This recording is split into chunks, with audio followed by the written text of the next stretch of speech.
দেন যেটুকু যাই দেন। আচ্ছা, তো ট্রিপ ওয়ানে দেখছিলেন 200 সামথিং কিলোমিটার ছিল।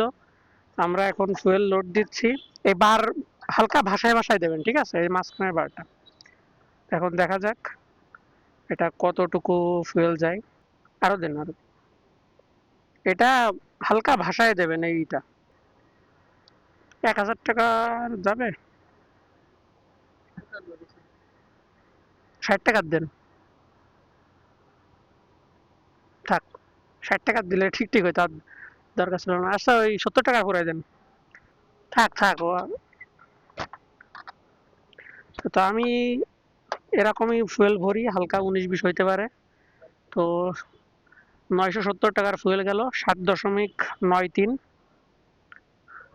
তো আমরা এখন একটা কুইক ক্যালকুলেশন করে ফেলবো যে তাইলে কত গেছে এখানে।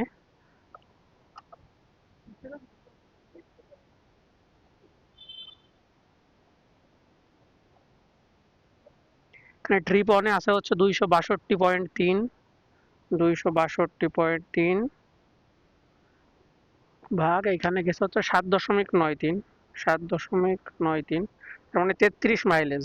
এর চেয়ে বেশি ছাড়া কম না, কারণ আগের বারের চেয়ে আমি কম ফুয়েল নিয়েছিলাম।